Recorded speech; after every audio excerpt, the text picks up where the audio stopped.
In the 1980s, I married the most talented man in our factory community. Everyone said that with only an elementary school education, I was reaching too high, clinging to him. People talked too much, offered too many opinions. I told myself I should tone down my personality, become gentle and proper, be a good wife who cared for her family. But David was always devoted to his foster sister. As soon as he got his paycheck, he handed half of it to her, saying he was taking care of the daughter of a man who had once helped him. Even the welfare apartment, he gave it up for her family, claiming her late father had done him a great favor. When I asked for a divorce, he refused. He insisted there was nothing improper between them, that it was only a pure spiritual friendship. That farce dragged on for 35 years. By the time I was just over 50, I died of breast cancer.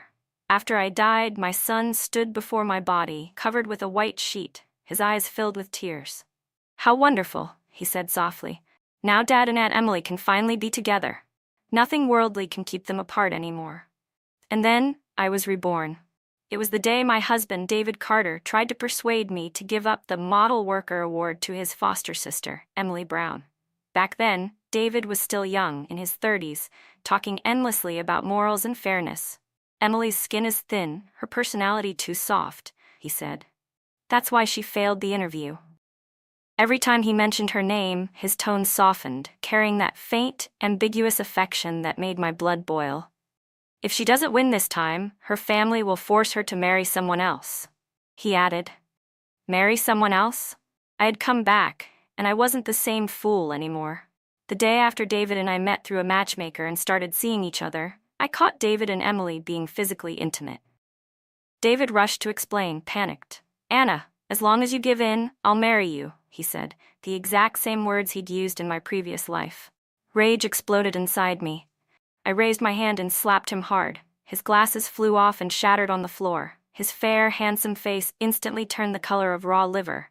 "Anna, how dare you hit me?" he shouted, his voice sharp and furious.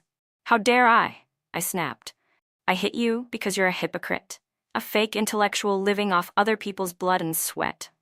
I rolled up my sleeves, determined to settle both old and new grudges at once. David was beaten until he curled up on the floor, kicked until he rolled over. If I'd had something handy as a weapon, I would have sent him straight to meet his ancestors. Emily, who had been hiding nearby, suddenly screamed, "Anna, are you crazy? Oh my God, someone help, she's hitting him." I grabbed Emily by her braid and slapped her across the face so hard that her cheeks turned bright red like ripe peaches. "Not only am I hitting him," I said coldly, "I'm hitting you too. You two want some noble, comrade-style love? Fine, I'll beat you both, body, mind, and soul, inside and out, until you remember this pain for the rest of your lives." David was severely nearsighted. Without his glasses, he couldn't tell people from objects 3 meters away. Emily was a frail beauty who had probably never worked a real day in her life. Taking on the two of them alone was child's play for me. When I finally got tired, I clapped the dust from my hands. "Phony intellectuals, shameless hypocrites," I sneered. "You two really are a perfect match. If I ever see you again, even in broad daylight, I'll beat you on sight." Before leaving, still fuming, I stomped once more on both their faces for good measure. I should have gone home first, to check on my parents, to see how Mom and Dad were doing. But behind Emily, she sobbed and sniffled, saying, "Anna, I'll go tell the management about you." How ridiculous. If anyone's going to ask why I hit you, do you dare to say it out loud? Only then did David remember that he had asked me to give up the advanced worker title. He hurriedly pulled Emily back. Emily was indignant, but couldn't bring herself to fight back. "By what right would you hit me?" she sniffled. I was furious enough to boil over. Based on the shameless faces of the two of them, David's last words were, "Say it loudly to my sister Emily one more time. See if you dare." David, his body full of bruises as if roasted over a fire, could only stammer, "It's because of her. Oh, Emily, it's only for you." I know David all too well. In love matters in my previous life, he was always wanting both this and that, indecisive and cowardly. I sneered, "If she's the one, then why can't he speak plainly to her? Clearly he doesn't truly have her in his heart." Encouraged, Emily urged him on. "David, tell me, how far did you go for me? Say it, David. You married Anna for me, right? Did you really do it for me? I burst out laughing uncontrollably. Ah, of course. This is the proof that David has Emily in his heart. He already has that other woman inside him, yet insists on marrying me and says it's for her? With just that line, shouldn't I have every reason to beat him, and you too? You coming here now and claiming coincidence. I didn't kill you for it, but damn, you two are a waste of heaven's mercy. David pointed at me enraged. Anna, you are a sharp-tongued woman. You don't understand the feelings between us. If it weren't for giving Emily the advanced worker title, did you think I would agree to marry you? I'll take back everything I said before. You're not worthy to marry me. Don't ever dream of having me. Hearing that, Emily was immediately moved to tears. She rushed into David's arms, sobbing and acting clingy. David, I knew it. You did it for me. You sacrificed yourself for me. In your heart there is only me. No one else. I clapped my hands hard. Well said. Did everyone hear that? The way David and Emily were embracing suddenly froze, and both of them turned to look behind us.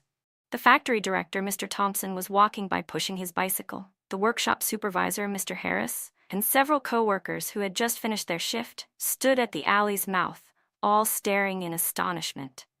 The expressions on their faces clearly read, "Oh my God." In my previous life, when David made his marriage request, I had been a little stunned. David immediately wrapped his arms around me, making promises that he would treat me well from then on, and that he would marry me, saying that the advanced worker title no longer mattered. That year, I was an unwed girl who had never been so intimate with a man. Besides, David, when he was young, had really been a handsome, well-known young man in the factory. In that moment, I forgot to push him away. As it happened, Mr. Thompson's bicycle chain broke as he rode by, and he pushed his bike past us. Our private affair was instantly roasted and exposed like a duck in the oven, completely cooked and dead. This time, because I had assaulted people, my advanced worker title was revoked. Emily, pretending to cry while hearing that I had lost my voting qualification, couldn't help bursting into laughter. The factory doctor applied medicine to her wound. She bit her lip and rolled her eyes at the pain, her face that of a fragile, sickly beauty. Emily's performance was so fake, even her expressions were busy with acting. David couldn't stand it any longer. The factory doctor lightly pressed the wound, and Emily squealed that it hurt. She hurriedly shot David a coquettish look, like a young little wife, and David returned it with the same affectionate, loving gaze. The factory doctor was disgusted. He'd been hurt badly enough to be sent to the infirmary, yet they still put on an act. "If you complain I'm rough, then go to the hospital," I said. Outside the infirmary, people who pretended to be just passing by had actually gathered to watch the show. "Oh, so that's the wild lovebird pair who got beaten, huh?" "Yes.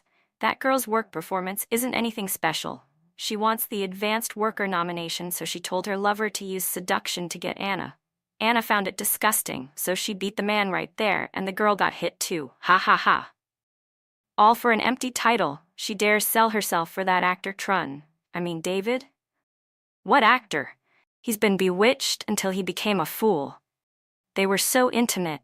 How can this actor claim he's still single and wants to find someone in the factory? One beauty isn't enough.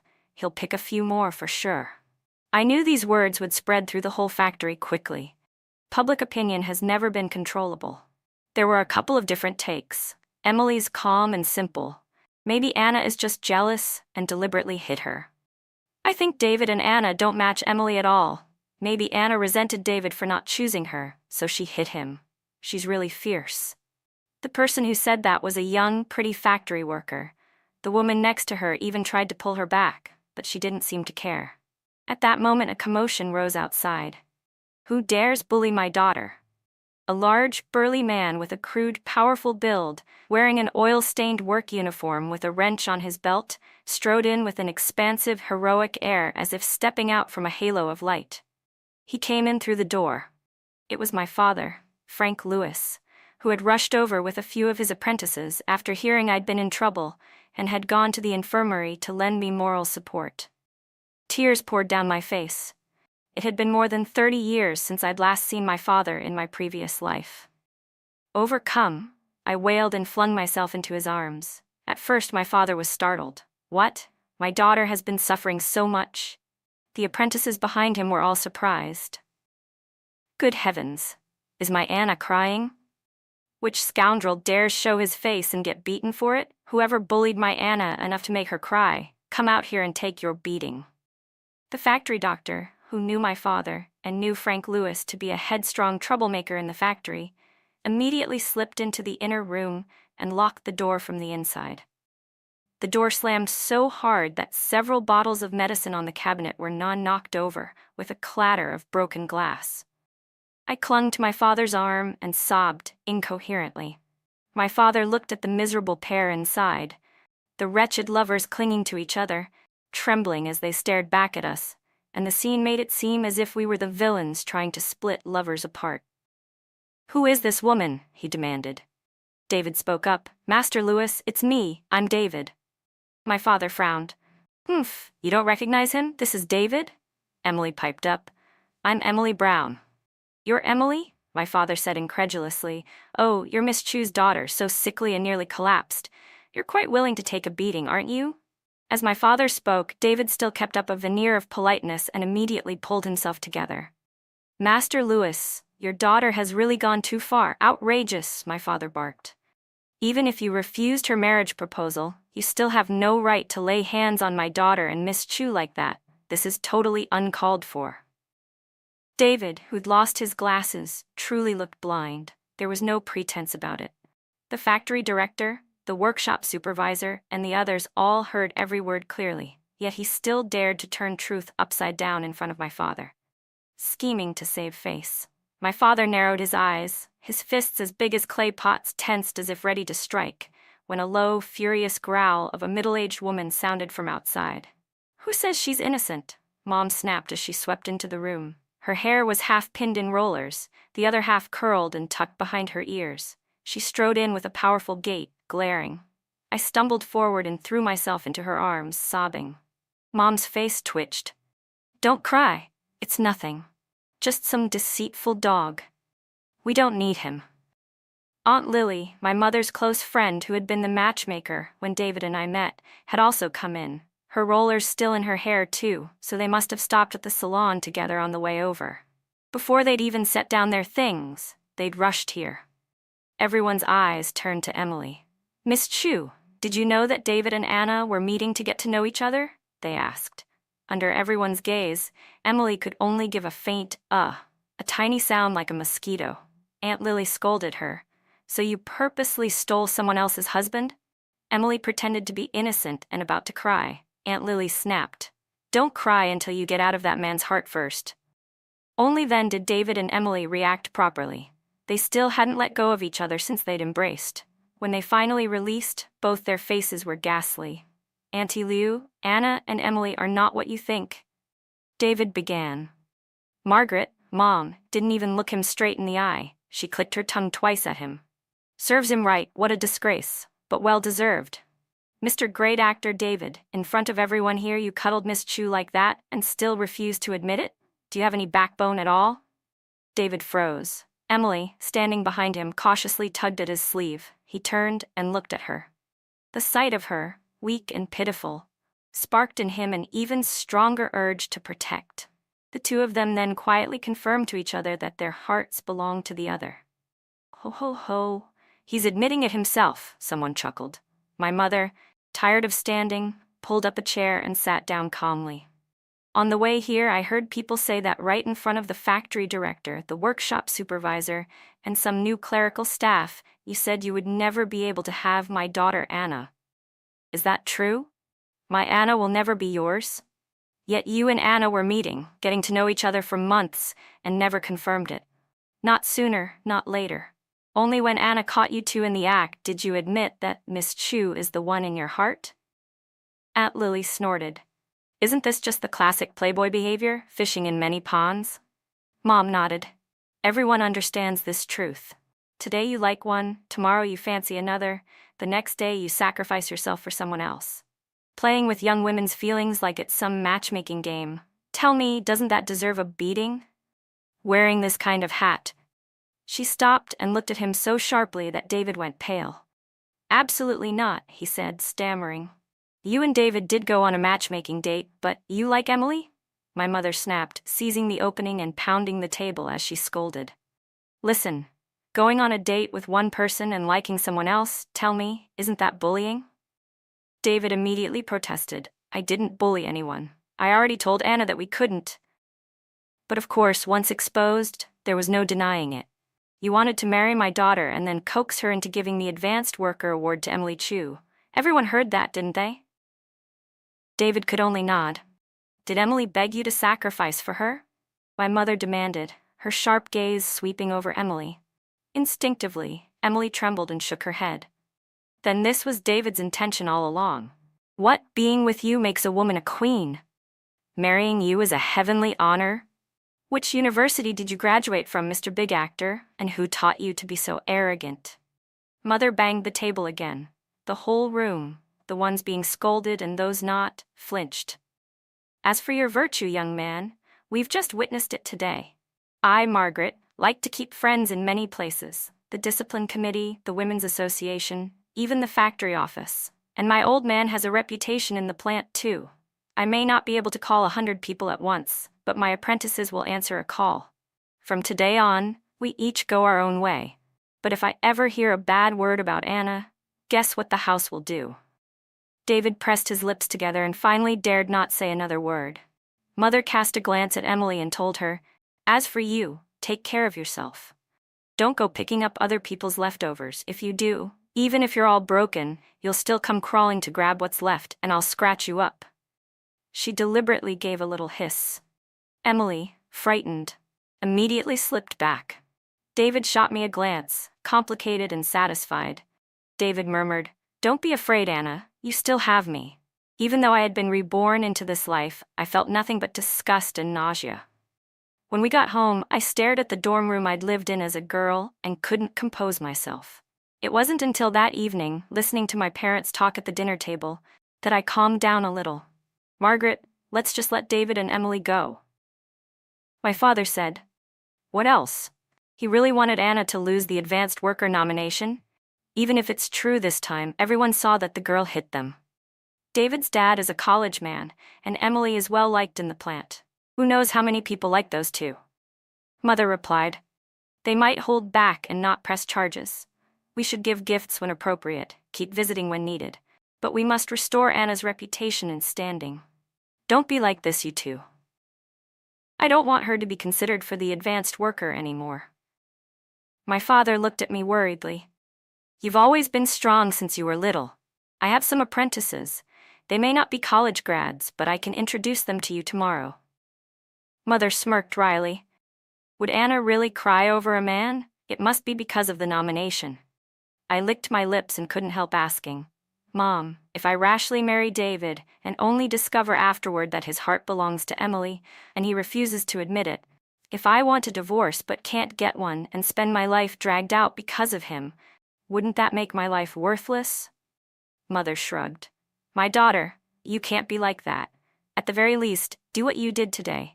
Beat those two dogs, strip them, and throw them out into the yard. In my past life, I really did do this more than once, though I never stripped their clothes completely. My father murmured, You still have your mother and me. We'll help you teach those two miserable dogs a lesson. The year I had just given birth to my son, one day I discovered our savings book reading zero. The cooking oil and food in the house had also run out. I had just stepped out of the dorm to go shopping when I saw David carrying half a sack of rice and flour into the Chu house. Of course, I went and raised a huge ruckus right at their door. My parents, who were then returning from visiting relatives in the countryside, were in an accident on the way back and were delayed. When they finally arrived and I apologized, I collapsed and cried uncontrollably. Daughter, don't cry, my mother said. You have nothing to apologize for. If you feel ashamed, all the more reason not to cry. Go to work as usual. Your father and I won't let you suffer injustice for nothing. I looked at my parents with tear-filled eyes and gradually came to understand and awaken.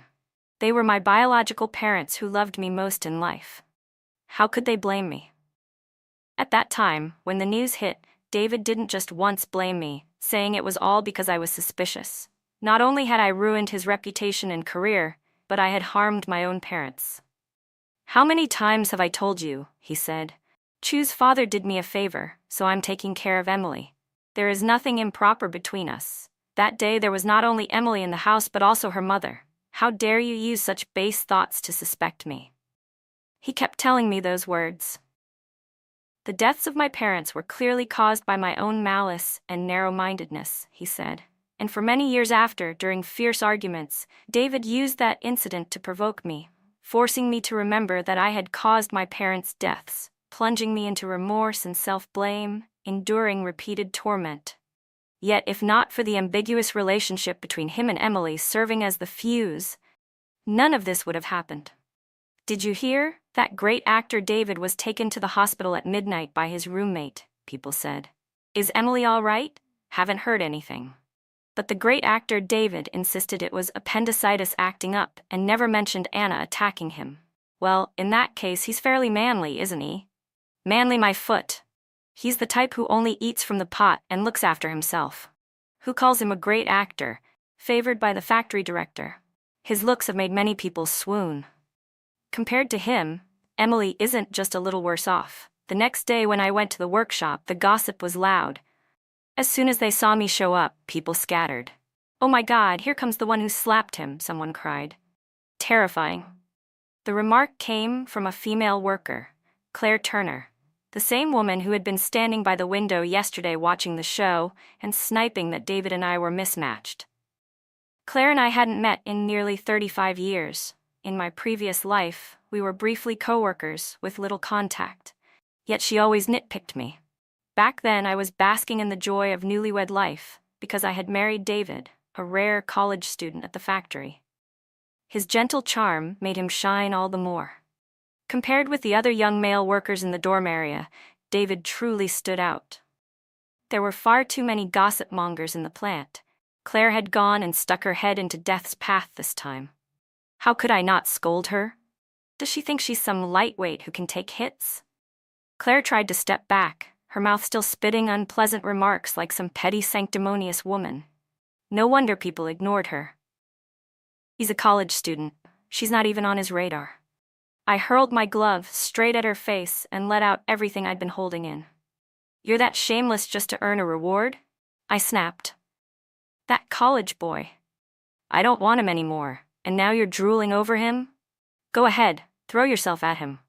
"What, you're afraid I'll ruin your little plan to serve yourself up to him?" Yesterday, David was still holding Emily in his arms. Why didn't you just jump in too? Greedy but gutless. You've already thrown your dignity away. So what are you scared of?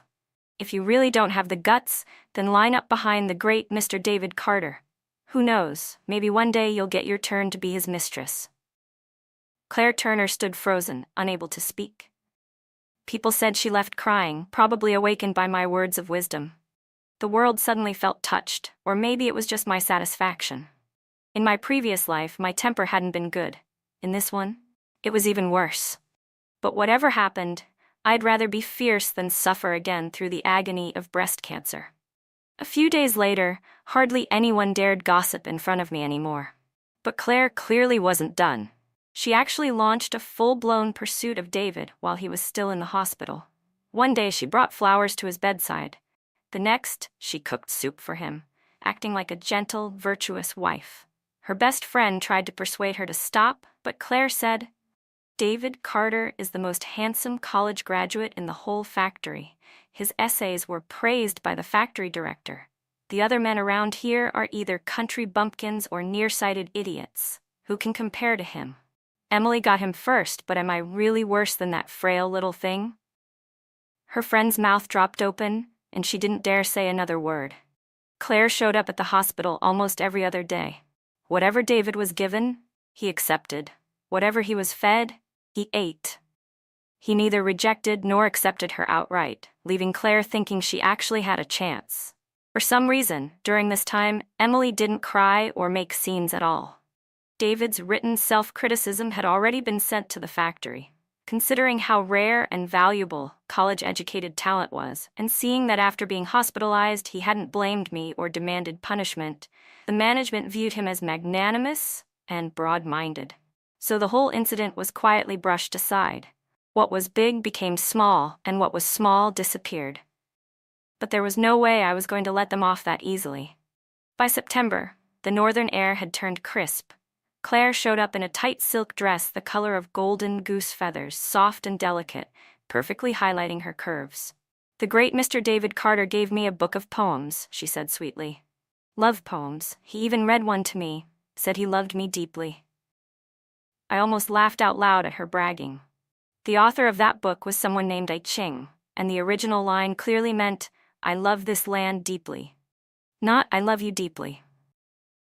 In my past life, David and I had once shared tender moments too.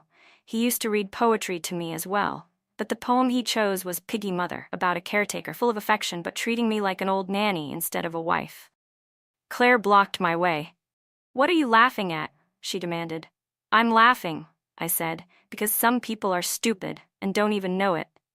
Claire puffed up like a fighting rooster, her eyes gleaming with challenge. "I'm really curious. What did you and David usually talk about before? Poetry, literature, art?" "Of course," I said with exaggerated seriousness. "We talked about Marx and Lenin, about Chairman Mao's thought, about policy and structure. From the Industrial Revolution to the four modernizations, from poetry and prose to philosophy and the meaning of life." With every sentence I spoke, Claire's face darkened another shade. Finally, I deliberately twisted the knife. "You don't even know the essayist whose last name is I and first name is Ching, do you?" "If you don't even know that," I said coolly, "then what the hell do you know about the elegance of love and poetry?" Claire Turner stomped her foot in fury. "What's so great about you anyway? You only have an elementary school education. Why doesn't the great Mr. David Carter ever look your way? He's been in the hospital all this time and hasn't mentioned you once. You hang around him every day. Tell me, after all this time of throwing yourself at him, has the great Mr. Carter fallen deeply in love with you yet?" "With Emily," I replied. "David could at least pretend to be patient in front of me. But when it comes to you, you're just muttering to yourself about some deep love. Tell me, are you the queen of idiots or something?" Before she could speak, I added mockingly, "Forget it, you wouldn't understand anyway. Why don't you just run along? I'm tired of scolding you." I deliberately sounded as if I were comparing her to something insignificant, just to make her feel even smaller. Claire's fists clenched tight. Finally, in a burst of madness, she slapped herself twice across her pale cheeks. Then, raising her reddened face with a twisted smile, she said, "I'll tell David that you hit me out of jealousy, that you attacked me. You'll never earn his forgiveness. David will admit he loves me, because he's supposed to be mine." What on earth? How did I never realize in my previous life that Claire was this insane? Still, I almost wanted her to stir up chaos. "Then go on," I said. "Go early. Pretend to be pitiful. Play the weak victim. Though even then, you might not be a match for Emily Chu." Claire glared at me, her eyes blazing with resentment, then stormed off. Not far away, Emily had been biting her lip and crying silently. Hearing all this, she turned and ran toward the hospital too. Both of David's great loves converging at once. I couldn't deny I was thrilled to see it. I checked the time on my wristwatch, hurried to the communications office, and made a few well-placed phone calls. By that evening, the good news arrived. David's little love boat had capsized in the hospital. Claire Turner had headbutted him so hard she broke 2 of his ribs. The scene was reportedly a spectacle. Claire and Emily pulling each other's hair, 2 women crying, 2 shouting, and 1 more trying to mediate while chaos reigned. David tried to slip away in the confusion, but the other women dragged him back, demanding that he explain himself once and for all. Claire's face was scratched bloody by Emily's nails. When she saw David run off instead of defending her, she lost her mind completely. The whole ward was full of pretty girls like her, all hand-picked admirers, and she rammed herself into David like a crazed bull. He went flying out the door, crashing onto the floor and snapping 2 ribs. Little Ben, one of my father's apprentices, told me the story later, grinning ear to ear and holding up 2 fingers. At that time, he said, he and a few others had been grilling skewers with me at a street stall. I downed a shot of white liquor in 1 gulp, my heart overflowing with satisfaction. When David got knocked through the door, Ben said, he even dragged someone down with him. "Guess who, Anna?" I stayed silent. The guys around me urged him on. Come on, don't stop halfway. Who was it? Ben said. It was one of the higher-ups, a visiting inspector from headquarters. You could think of him as a royal envoy on a secret mission. He'd come to our factory for an inspection, wasn't feeling well, and quietly went to the hospital for a checkup.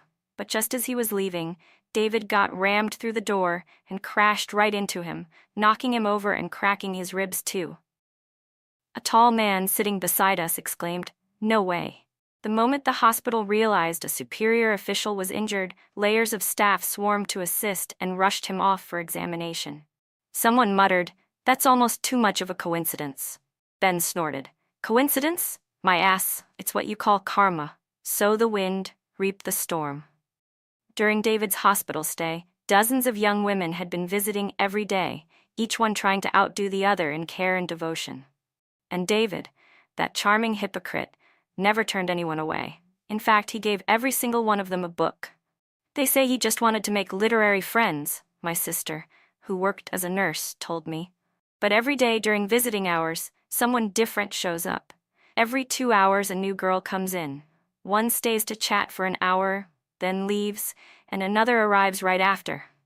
It's obviously arranged so the visitors don't run into each other. Then one day, no one knew how it happened, but all those girls arrived at the hospital at the same time. Claire Turner was just about to throw herself into David's arms when Emily Chu walked in, and the two of them immediately clawed at each other. They brought it upon themselves, really. The others in the ward couldn't help laughing, enjoying the chaos. David's glorious image completely collapsed that day. I sat quietly on the sidelines with a small glass of wine, though inside I was dancing disco. This grand spectacle. Wasn't it all part of my plan? I had grown up in that factory community. I knew every girl who had ever gone to visit David. I could easily find out who they were. Even the inspection schedule of that higher-up who'd been hit. I'd picked it up by chance from the newspaper. In my past life, Claire was just an unexpected spark that set off the explosion, crashing right into my carefully laid trap. In the 1980s, being a college graduate like David Carter was enough to make him a walking honey trap, attracting all sorts of women. In my previous life, after our arranged introduction, there had been other girls buzzing around him too. But everyone knew my temper, and my family's. I once found a small gift from another woman on David's desk, and I'd thrown such a fit that it terrified him into good behavior. After that, he finally learned to refuse the attention, and only then did things quiet down for a while. But this time around, it was different. Emily Chu was frail and delicate, always playing the pitiable damsel with tearful eyes, the very picture of a fragile beauty. At work, she was forever dragging her feet, making excuses until her tasks had to be handed off to others. Whenever anything happened, she'd claim poor health and take endless sick leave.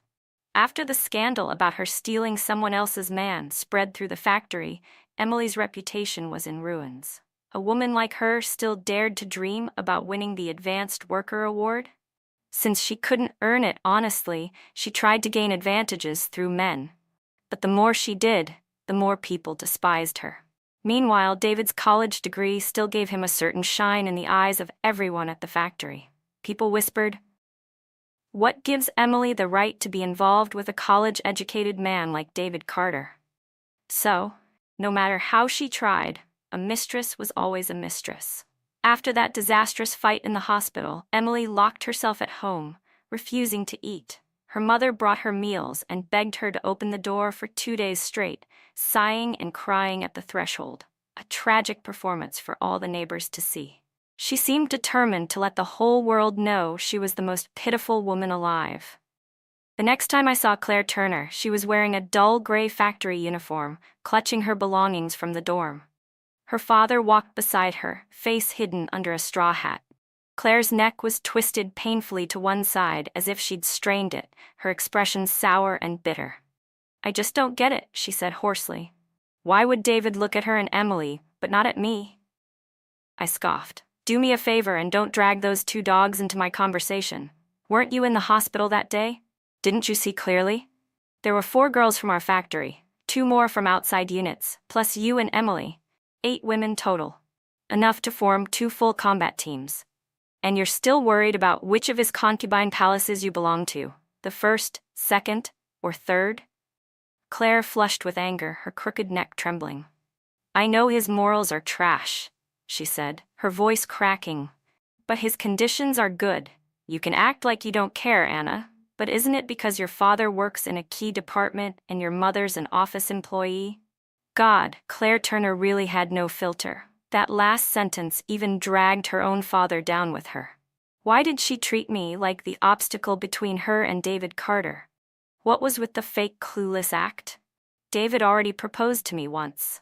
Whatever his reason, I was the only woman he ever said he wanted to marry. And Emily Chu? What did she even count for? If David truly loved her, would he have kept her hanging all this time without ever marrying her? Let's be honest, David was just toying with Emily. That advanced worker award nonsense? It was just a little charity gift, a crumb tossed her way as a consolation prize before he settled down. Suddenly, something clicked inside me. This explanation actually made sense. Why hadn't I ever thought of it before? But that didn't mean I'd tolerate Claire's endless provocations. When I saw she was about to speak again, I turned my sarcasm back on full blast. You never really liked David, I told her. You just want to marry him. For a comfortable life, to satisfy your vanity. The only reason you keep picking fights with me is because I almost got what you dream about every night. Now that I don't want it anymore, you're desperate to have it, because you've always needed something to make yourself feel above others. You and Emily have been competing for ages, openly and in secret, I continued, my tone sharp as a knife. But if you look around, there are plenty of girls just like you. You want to believe you're special, but in David's heart, you're nothing. Claire, the world isn't made of just one man. Marriage isn't the only way to change your life. When will you stop measuring yourself against others? Her father, standing beside her silently, looked weary. He was a quiet, humble man, and I didn't want to argue anymore. I stepped aside, letting go of my irritation. But Claire, unable to find an outlet for her frustration, kicked a lamppost in anger. Claire, her father said evenly, it's getting dark. Let's go. If we're late, there won't be a bus home. Seeing her still defiant, he sighed. I know you look down on me, just a cook who burns coal in the factory kitchen.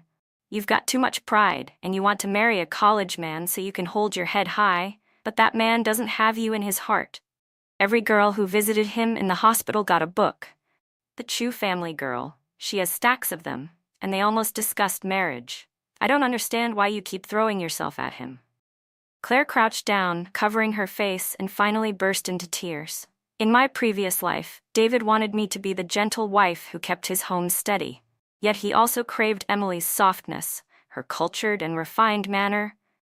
That emotional comfort she offered him. So outside the family he built with me, he always ran to the Chu household whenever he had free time. No matter how much noise I made, he refused to divorce.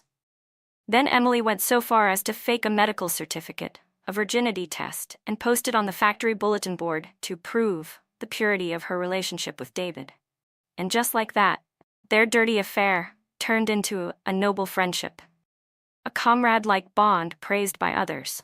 Oh, how pure and clean their love must be, people whispered. Meanwhile, I became the wicked, bitter wife. My name, Anna Lewis, slandered across the entire factory community. And David? What a gentleman. He didn't divorce me. No, he magnanimously forgave me, the common petty woman who just couldn't comprehend the spiritual connection between them. Back then, getting a divorce was nothing like today. From the moment one applied through the workplace to the department heads, every colleague and relative got involved. Back then, even the neighborhood committee got involved. Everyone, friends, coworkers, even strangers, felt entitled to give advice, all saying the same thing. You absolutely must not get divorced. I used to dream that even the stray dog outside my door could speak human words telling me, don't get divorced. Honestly, the dog probably made more sense than most people. Because of public pressure, my parents' passing, and my responsibility to raise my son, I couldn't divorce David Carter, no matter how much I wanted to. At work, I was labeled a temperamental woman, so I never got promoted. Meanwhile, David, with his false image of generosity and tolerance, rose quickly through the ranks. Relatives and old neighbors all advised me the same thing. If there's no love left, Fine. Just make sure you control the money. Keep the finances in your hands, take care of your child. Let the man come and go as he pleases. No matter what, don't let Emily Chu take your place. But after a while, even something that smells pleasant can start to rot. I listened to their advice, and eventually, David did start earning more and more money. I treated him like a live-in employee, someone who just earned for the household, while emotionally we'd been separated for more than 15 years. But I wasn't happy. By my early 50s, I was diagnosed with breast cancer, and that was the end of me. This time, I made things clear from the start. I drew a firm line between myself and David and exposed his secret affair with Emily Chu for everyone to see. They weren't some tragic lovers who couldn't live without each other. Far from it. There were plenty of women just like her buzzing around him. For David Carter, love came far too easily, and once he had it, it meant nothing. The truth was, he didn't love anyone. He only kept people around as long as they were useful, and he always placed them exactly where they could serve him best. Because of that selfish, manipulative man and his fake love, I had carried an undeserved stain on my name for an entire lifetime. He destroyed me once. He shouldn't blame me for tearing off his mask now. After the National Day holiday, the factory announced the list of employees receiving the Advanced Worker Commendation. Each department had someone honored, and among the winners, I finally saw a face I'd longed to meet. My sister-in-law from my past life, Susan Carter, David's elder sister. Susan had a sharp, capable beauty about her. Even in her loose factory uniform, she stood out, elegant and intellectual in a way no one else there could match. In this life, she was still working in the local transport division, but she'd been transferred to the main factory because of her award. After the ceremony, the factory hosted a banquet. I made my way over, intending to introduce myself, but before I could, I overheard Susan scolding someone. "Don't come crying to me about your marriage to David," she said curtly. Then came a soft, trembling voice I recognized instantly. Emily Chu. She looked pale and pitiful, as if she were about to burst into tears. "Please, Susan," she begged, "come to the hospital with me. David's waiting for you." My eyes went cold. "Emily," I said evenly, "from the way you're talking, is David about to die in the hospital or something?" Emily flinched, a bead of cold sweat sliding down her forehead. The people chatting nearby fell silent, their eyes shifting between the two of us. Whenever I tore someone's mask off, I always did it in public, loudly and without fear. Emily, however, had been drowning in gossip for so long that she seemed to shrink under everyone's stares, as if her spine had collapsed in half. We hadn't even exchanged more than a few words, but she was already losing her composure. I looked at her quietly for a long time. Finally, she gritted her teeth and decided to fight back. "Anna," she said, "if it weren't for you, why would David be in the hospital in the first place?" At that moment, I actually had to thank David Carter for the wholesome image he'd built for himself. "Didn't David go to the hospital for appendicitis?" I asked coolly. "So why's he still there?" I tilted my head, pretending to think. "Oh, right, wasn't it you and Claire Turner who fought in the hospital, and David tried to break it up, only to get his ribs broken in the process? Poor thing, he's really had it rough." Then I smiled faintly. "But that misfortune, didn't you cause it? What's that got to do with me?" Laughter erupted around us. Sarcasm and whispers filled the air as people mocked Emily Chu. How could she say something like that? Please, she stole David from Anna. But she couldn't even keep him. She's useless and shameless, blaming Anna of all people. Under the ridicule, Emily's head sank lower and lower. Just then, a male coworker, someone familiar, gave her a pitying pat on the shoulder. Emily covered her face and ran out of the banquet hall, tears streaming down. The laughter didn't stop even after she was gone. Susan Carter, David's sister, looked a little confused. I took the opportunity to step forward and introduced myself confidently. "Hi, Susan," I said, extending my hand. "I'm Anna Lewis." "Anna Lewis?" Susan frowned slightly but still shook my hand with a polite smile. "How do you know me?" "How could I not know you?" I replied with a warm smile. "When you went up to accept your award, the host announced your name. I suddenly remembered I'd read one of your essays somewhere before." Susan blinked, surprised. "You've read my work? But none of my pieces have ever been published. I've only shared them with my younger brother."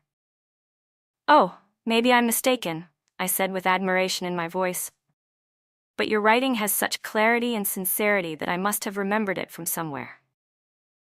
My words drew the attention of several nearby managers, including the factory director himself. The same one who had long been a fan of David's so-called essays. Susan, hearing that I'd truly read her work, began talking animatedly about her writing, her ideas, inspirations, and structure. As she spoke, the factory director's expression shifted from suspicion to realization, then to astonishment. I knew Susan always carried her manuscripts with her. Casually, I mentioned how I admired her drafts. Susan immediately pulled several pages from her bag and handed them over modestly. "They're not that good," she said. "Please, feel free to give feedback."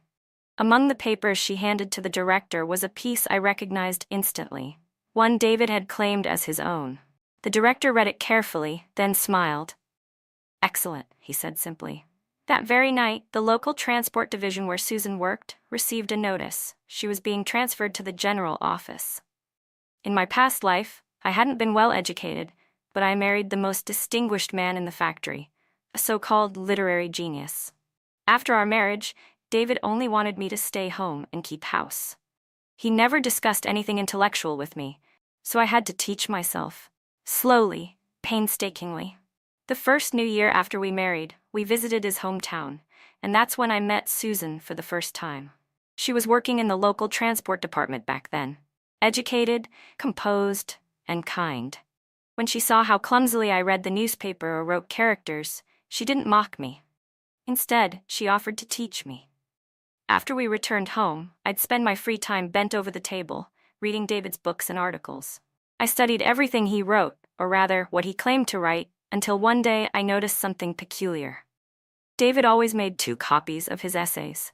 One locked away neatly in a box, and another placed in his desk drawer. One copy was written in Susan's graceful handwriting, the other, in David's. Yes, David could write decently, but the pieces that the factory director praised most, the ones that earned David his reputation, had all been written by Susan. David had simply copied them and signed his own name at the bottom. When I confronted him about it, David flew into a rage. He shouted at me, red-faced, as if I had wronged him. After that fight, David burned every piece of writing he kept locked away in his box, then added a padlock to his desk drawer. I was stunned, not understanding why he'd go that far. Out of consideration for our marriage, I let it go and didn't push further. Years later, when the topic came up again, David insisted, "You only graduated elementary school, Anna. How could you possibly understand those essays? You must have remembered wrong."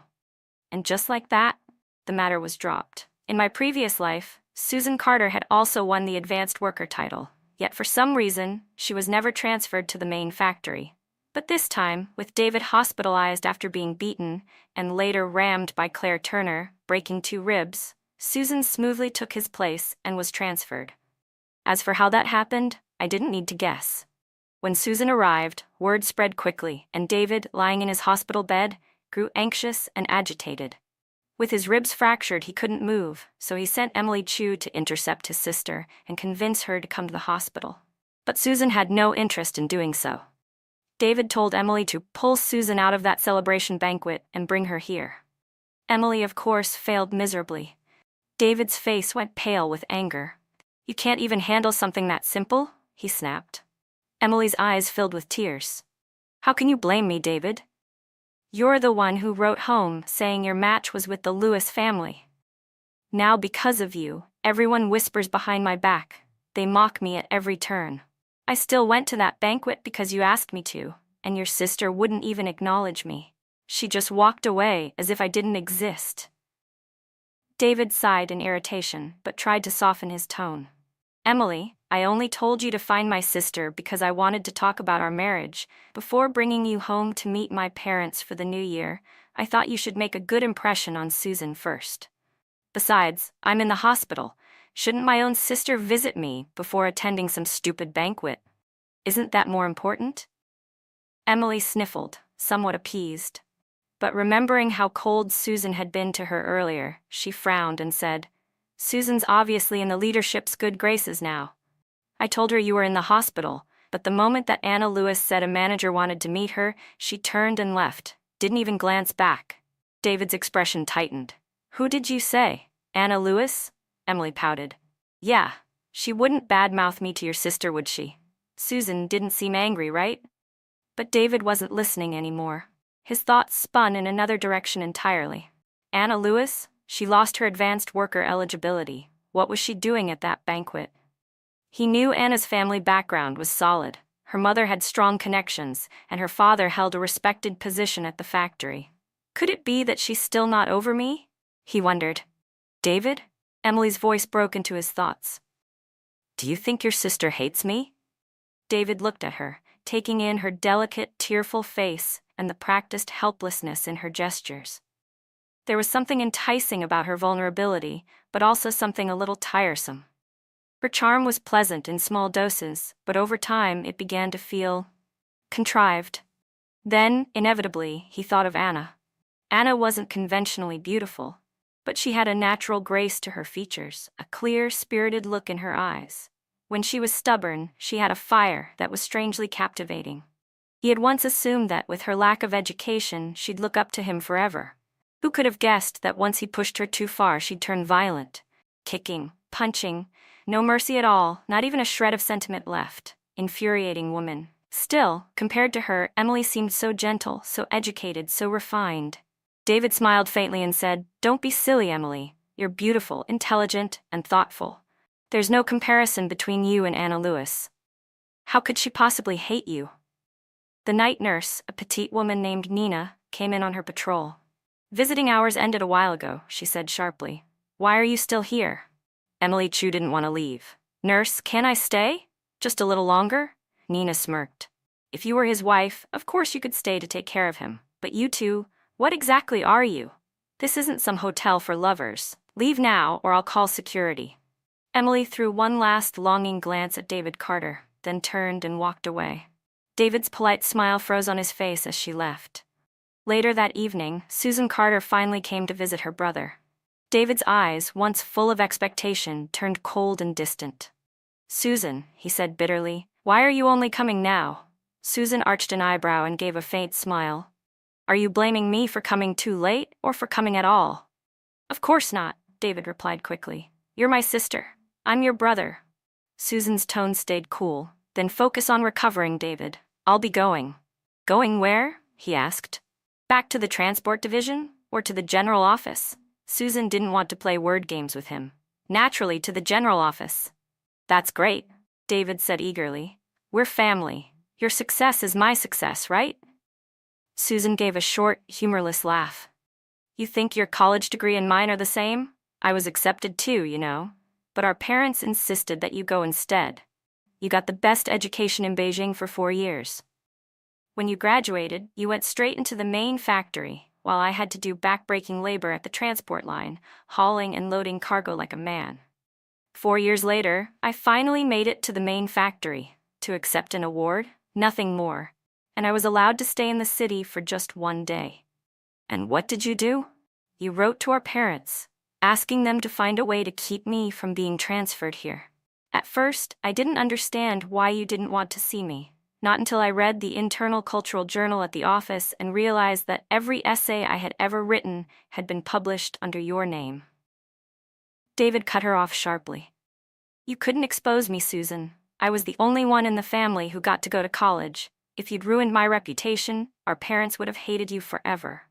Susan looked at him for a long time, her gaze full of exhausted disappointment. Then she stretched out both her hands. They were covered in rough calluses, scars, and the marks of years of hard labor.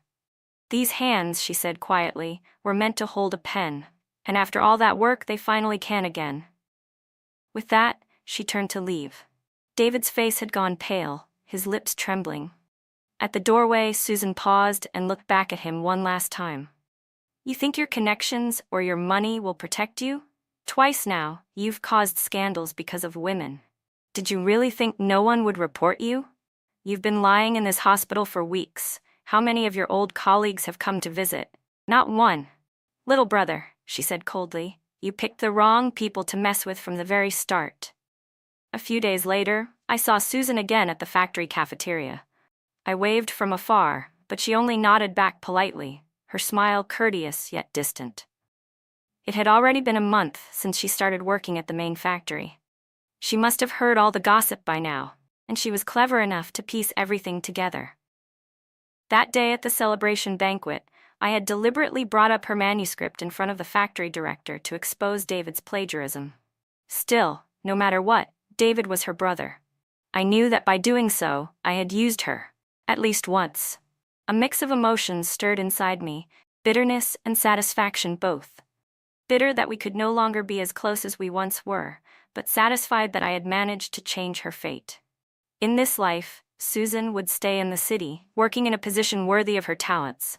She wouldn't have to return to the countryside to endure that miserable marriage ever again. When I got home that evening, carrying my lunchbox, I unexpectedly ran into David. He looked pale and fragile, still wearing his patient clothes. "Out of the hospital already?" I asked lightly. "That's fast. Don't broken ribs take at least 100 days to heal?" David gave a pitiful little smile. "Anna, I'm sorry."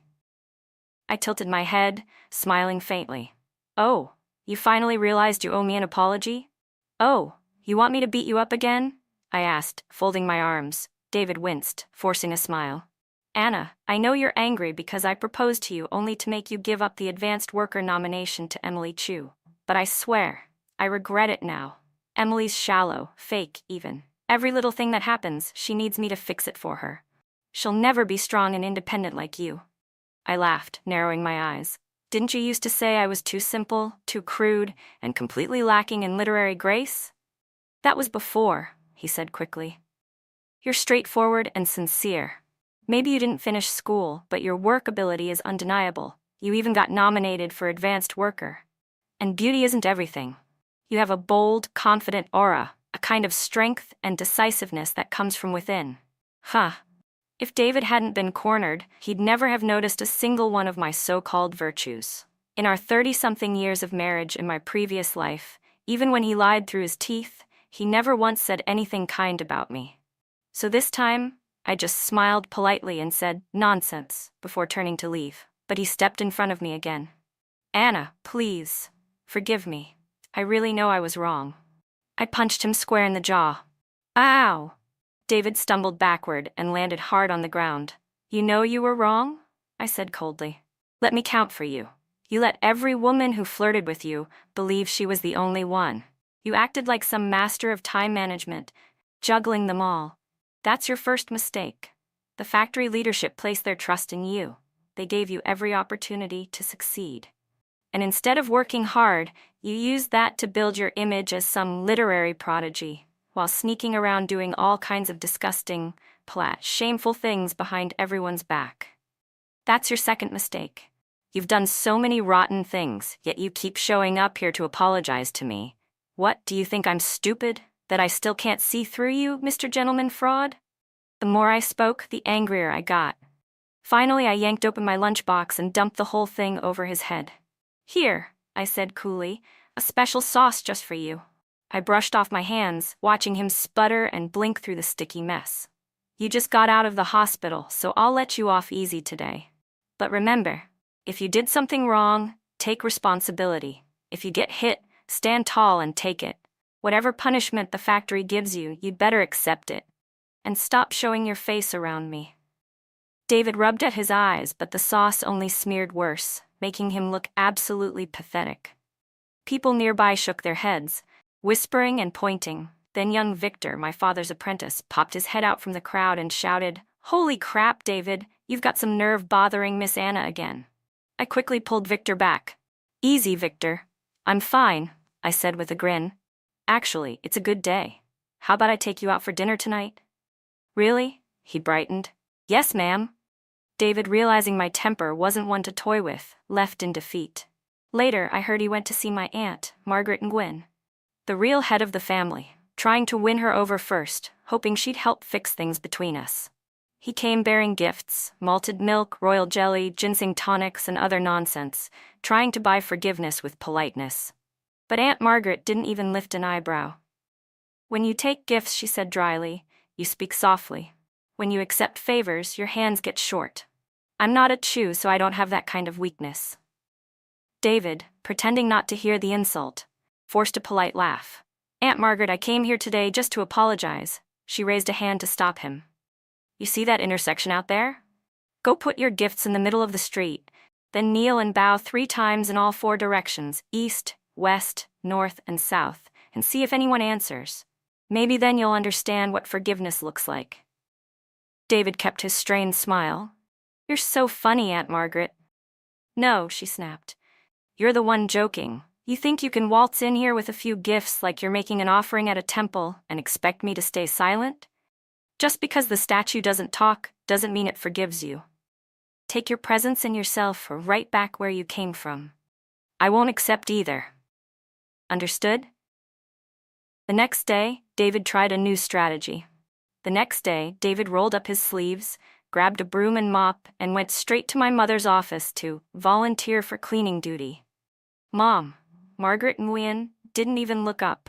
She cracked sunflower seeds between her teeth, acting as though he didn't exist. David forced himself to stay calm, sweeping and scrubbing diligently from the start of the shift until it ended. As Mom picked up her bag and headed out for the day, he hurried to follow her. Aunt Margaret, he said quickly, I really want to apologize to you and your whole family. She shot him a sharp sideways glance.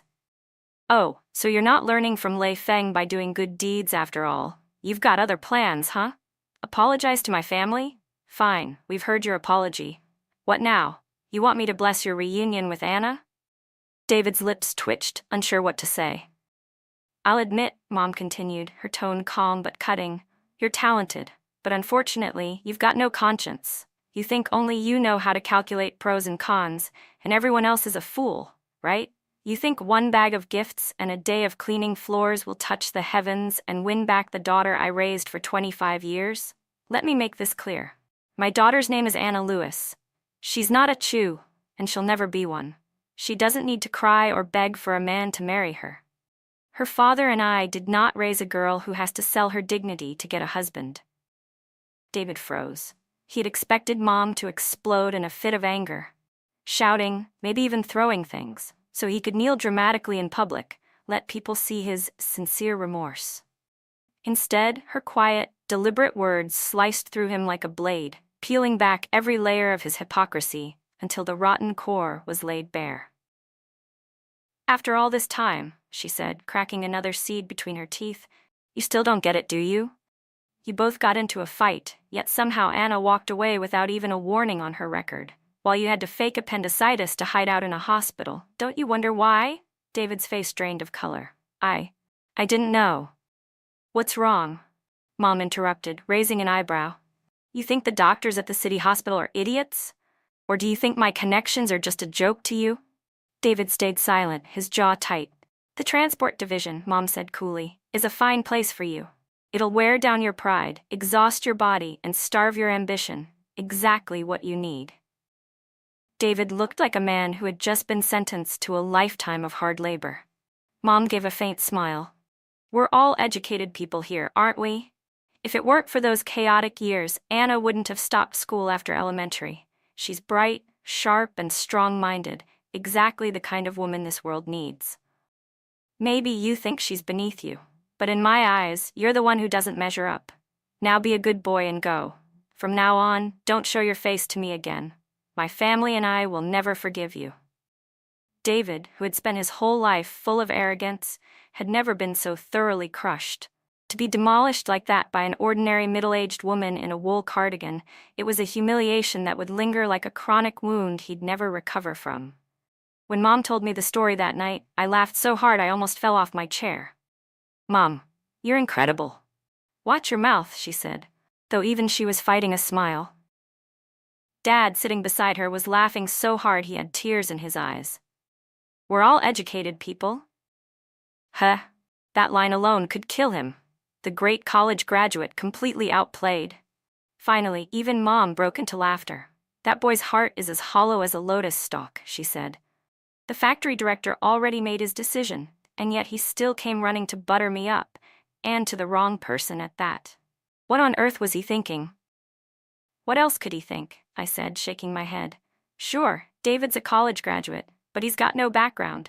Back then, all those girls he met through matchmaking. He didn't pick me because of love.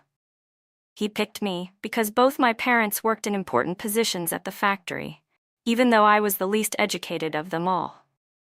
Now that the factory directors found out about his fraudulent writing, of course, he's desperate to cling to someone influential. The fact that he came begging to our family just proves one thing: he's already run out of everyone else willing to help him.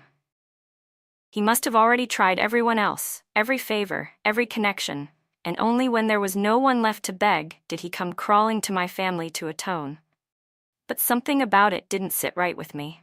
If David dared to come find me now, that meant he'd stopped caring about Emily Chu altogether.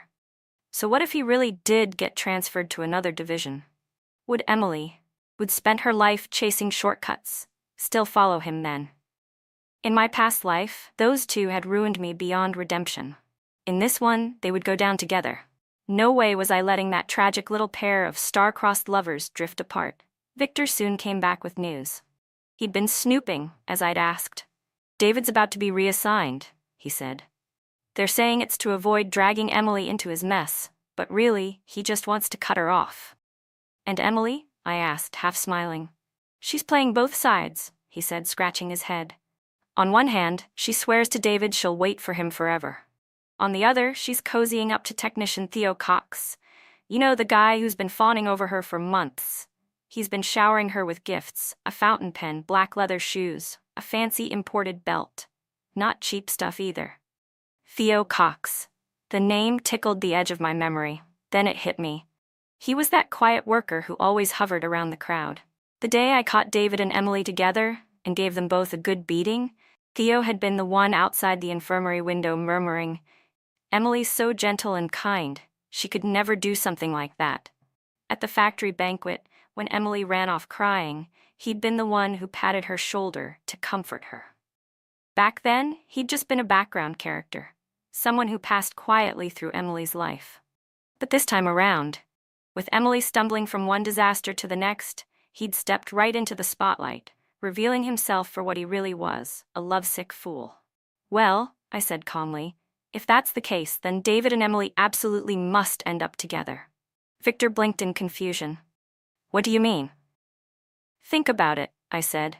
"Theo's a mama's boy raised by a single mother. Do you think she knows her son's planning to take the blame for Emily's messes? A silent knight?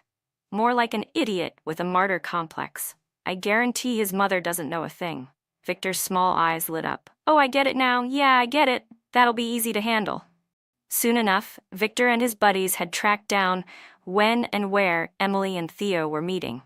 An isolated little grove on the edge of the industrial zone, where no one usually passed by. Meanwhile, I had someone slip a love letter under David's pillow in the dormitory. It was written in the flowery tone of a starry-eyed young girl. Line after line dripped with infatuation and longing. But the real hook was the last sentence. "I might know a way to help you avoid your transfer. Please meet me." David, of course, took the bait. In his mind, there was no limit to his charm. He probably thought he'd caught the heart of some influential young lady who could save his career. When he arrived at the Grove, the first thing he saw was Emily, her twin braids tied neatly, wearing a white sweater over a pale pink skirt, and those same shiny black shoes she always wore. She'd clearly dressed up for the occasion, styled like one of those actresses from the fashion magazines. David froze. "Emily? What are you doing here?" Emily's eyes widened in alarm. "David? Why are you here? You shouldn't be. Go quickly." While the two of them stumbled over each other's words, not realizing they were talking about completely different things, Theo Cox appeared. The lovesick fool saw the scene, and fury overtook him. Whether it was to defend his goddess's honor or to fight for his right to choose his own partner, he stormed forward and started swinging at David. "I've waited so long for Emily to notice me," he shouted. "Who are you to steal her from me?" It all happened fast, too fast. By the time they were grappling in the dirt, Theo's widowed mother arrived with a group of her neighbors. She'd been tipped off by Victor, of course, and charged into the fray like a lioness. "You dare hit my son?" she screamed, grabbing a stick from one of the onlookers. "You lay a hand on him again, and I'll beat you to death myself." At Mrs. Cox's furious shout, the whole squad of middle-aged women who had come with her jumped into the fight. In an instant, 5 or 6 aunties surrounded David and started beating him mercilessly. 2 others grabbed Emily Chu, ripping at her clothes and yanking her hair before dragging her over so that Mrs. Cox herself could deliver several loud, ringing slaps across her face. "My good, honest son was bewitched by you, you little homewrecker!" Mrs. Cox shouted, her voice hoarse with rage. "Everything you're wearing, the dress, the shoes, the jewelry, was bought with the money Theo saved for years. You see something nice, and you just have to snatch it for yourself. You're nothing but a thief, and I'll beat you like one." At that moment, Victor and his gang, our self-proclaimed concerned citizens, charged onto the scene as the 5th wave of the battlefield. "Whoa, whoa, what's going on here?" Victor yelled dramatically. "Someone said she's been stealing men and robbing houses. Auntie, please, calm down. Let us handle this." Meanwhile, one of his friends sprinted out toward the main avenue and shouted at the top of his lungs, "There's a thief in the grove. A thief caught stealing. Come quick, there's a fight." You can always count on factory workers for one thing. They love a spectacle. The promise of a public fight? No one in the entire district was going to miss that. By sundown, everyone knew about the scandal. When the neighborhood police finally arrived, they declared it a misunderstanding. Since most of the participants were middle-aged women, they decided it wasn't worth pressing charges. Everyone was released with a warning. David, however, was a mess of bruises and cuts. Humiliated, aching all over, he fled before dawn the next morning and reported for duty at the transport division. Emily wasn't so lucky. She ended up in the hospital, this time genuinely pitiful. Everyone knew about it. Theo was formally disciplined, losing the promotion he'd been counting on, and Mrs. Cox was so furious she nearly made herself sick. "If you hadn't been pining after that little temptress," she cried, clutching her chest, "you wouldn't have lost your future like this." The more she thought about all the money and gifts her son had poured into Emily, the angrier she became. She started bringing her group of battle-hardened aunties to the hospital every day, loudly recounting Emily's accomplishments in every ward, just to shame her. Mrs. Chu, terrified of facing them, stopped visiting her daughter altogether. When I heard Emily was hospitalized, of course I went to visit. Purely out of curiosity. Her face was a disaster. Swollen, bruised, infected, wrapped in layers of gauze until she really did look like a pig's head. "Well," I said sweetly, "are you satisfied now?" Her eyes, those small venomous eyes, glared at me from the slits in the bandages. "I'm actually helping you, you know," I said cheerfully. "Now the whole factory knows that 2 men fought over you to the death. Miss Emily Chu, what a legendary beauty you've become. Why aren't you happy?" "Oh wait," I added with a mock gasp. "You're embarrassed, aren't you? But shame's nothing compared to what you've gained. You got your attention, you hurt who you wanted to hurt, so what's there to cry about?" Then I leaned a little closer, lowering my voice. "I'm just curious. Your father helped David so much, so tell me, why did he abandon you the moment things went bad?" Emily held back tears, trembling, her mouth tightening. Her reputation was ruined, her job gone, and her aging mother too frail to care for her. Now disfigured, she had no prospects left. No fool would step up to take care of her and her mother now. After stewing in her misery for weeks, Emily was finally discharged. The very first thing she did was head straight to the transport division to find David. But life there wasn't easy for him. The factory's delayed disciplinary order had finally come down. His salary and benefits were slashed to the lowest level. Once, people had looked up to him, praised him, admired his education, his so-called talent. Now every day, he hauled heavy loads beside men he used to sneer at. Every word from them was a joke at his expense. Every stare reminded him of how far he'd fallen. His spirit was breaking. And then Emily appeared, like a flicker of light in his dark, miserable world. Even with her face covered in scars, she was still young, still soft, still pitiful enough for him to feel noble again. David's withered heart came back to life the moment Emily appeared. It didn't take long before the 2 of them got married. Life at the transport division was rough, so they went back to David's village for the wedding ceremony. His parents were furious. Their son, a university graduate, Even if he'd only been reassigned temporarily, still had a chance to return to his former post someday.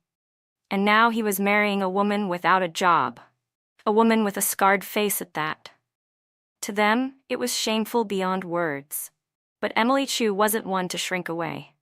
As she went around greeting the neighbors, she made sure everyone heard her story.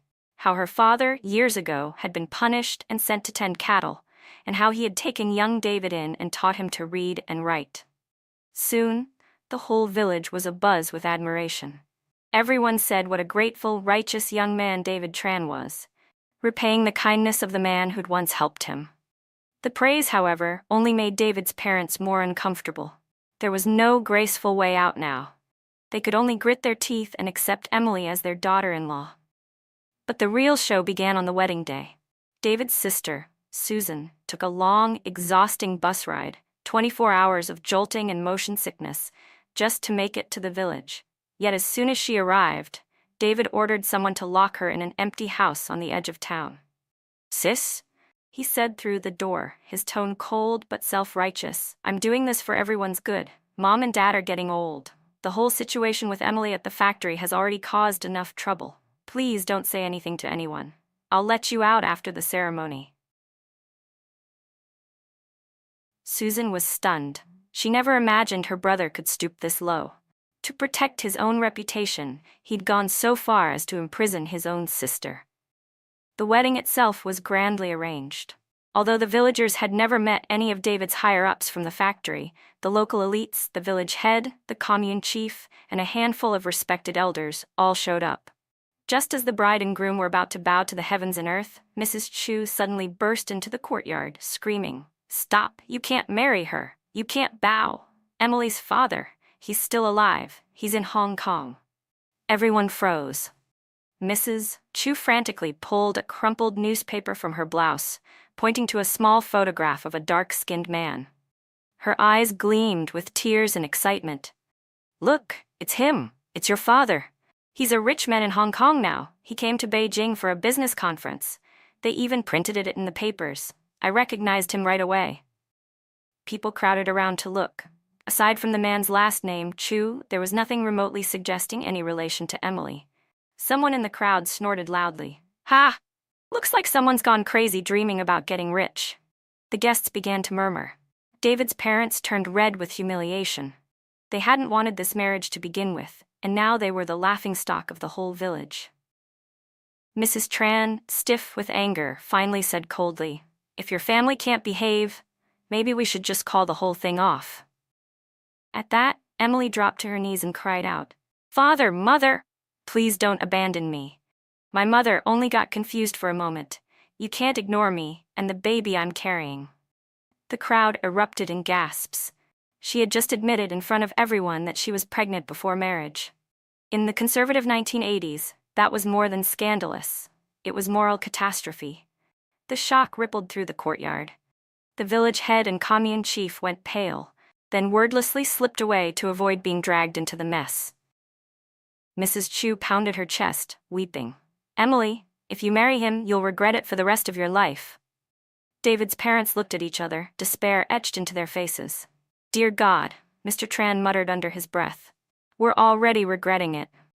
David stood frozen through the entire ordeal, too stunned by the chaos to even speak. Meanwhile, Susan and I stood together on a hillside not far from the Tran family home, watching the farce unfold below. If it hadn't been for Susan's presence, I would have been laughing until I cried. Susan just shook her head, her face pale with disbelief. "This is absurd," she whispered, then sighed softly. "Let's go." She hesitated for a moment, then added, "Mrs. Chu was right about one thing. Her husband, Mr. Chu, the same man David always mentioned in our last life, he's actually still alive. That newspaper, the one Mrs. Chu had waved around at the wedding, was my doing. I'd slipped it into their mailbox myself." Back in the 1970s, Mr. Chu had escaped across the border to Hong Kong. Starting from nothing, he spent more than 15 years clawing his way up, until he became a wealthy businessman with substantial assets. By the early 1980s, he had sent people back to the mainland several times to look for his wife and daughter. What he heard broke him. Rumor had it that Mrs. Chu had taken up with various men, even dragging her daughter along to marry into another family. Mr. Chu had mixed feelings. He could understand why his wife might have done what she did. It was a hard time, and survival often meant compromise. But what he couldn't be sure of was whether Emily was truly his biological daughter. It wasn't until the 1990s, when DNA testing became available, that Emily's identity was finally confirmed. She was indeed Mr. Chu's child. He brought her back to Hong Kong immediately. Once Emily learned who she really was, she wasted no time. She boarded a flight straight to Hong Kong without even bringing her own mother along. From that moment, in David's eyes, she transformed. From a fragile girl he'd once pitied and protected, into something celestial, untouchable. The poor factory worker's muse became the radiant heiress of a Hong Kong magnate. Unable to reach her anymore, David spiraled into obsession. Heartbroken and lost, he turned up at my door one day, begging me to forgive him and promising he'd live honestly with me from then on. I slammed the door right in his face. "Forgive you? Don't make me laugh. Either we get divorced, or you keep sending me my monthly allowance as usual. You owe me that much, and I'll spend your money however I please." My son overheard and frowned. "Mom, that's so vulgar." Around the year 2000, Emily returned to the mainland. Mr. Chu had passed away. His Hong Kong children were all clever, educated, and well-positioned. Emily couldn't compete. She was given a sum of money and swiftly kicked out of the family estate. For reasons I still don't know, she couldn't make a life for herself in Hong Kong and eventually came back to the mainland. David, the same man who had once sworn he'd live decently with me, immediately went chasing after her again. This time, he even dragged along my teenage son. When my boy met Emily, he was dazzled. She was beautiful, soft-spoken, and wealthy. Soon, he started looking down on me entirely. I confronted Emily. "Why is it that every time you see someone else has something good, you have to take it for yourself?" Then I turned to my son. "How can you side with her against your own mother?" He snapped back. "Aunt Emily doesn't steal anything. I wish I could be her son. We're not even related by blood, but she treats me better than you ever have. Isn't that enough to show what a good person she is? She said she'll pay for me to study in America since my grades aren't great." "What can you offer me, Mom? All you do is nag and force me to study until I drop. You only finished elementary school yourself. You don't know anything." Before he could finish, David smacked him across the face. My son clutched his cheek and shouted, "How did I end up with a mother like you? In my next life, I'll be Aunt Emily's son." Our relationship only worsened after that. When he failed his college entrance exams, Emily didn't send him abroad as she'd promised. Instead, she encouraged him to attend a technical college. I tried to talk sense into him. "You can retake the exam next year. You're still young, you can turn things around," he sneered. "What do you know, Mom? You're just an ignorant woman with an elementary school diploma. Dad's the factory director, and Aunt Emily says someday I'll inherit everything here. Why should I work so hard? Enjoying life, that's what matters." I watched my son grow more useless by the day, and inside, something in me just went numb, so I retired early, shut my door, and lived quietly on my own. Meanwhile, Emily and David were once again inseparable, parading around together, and she even introduced herself as the director's wife. Many people were indignant on my behalf.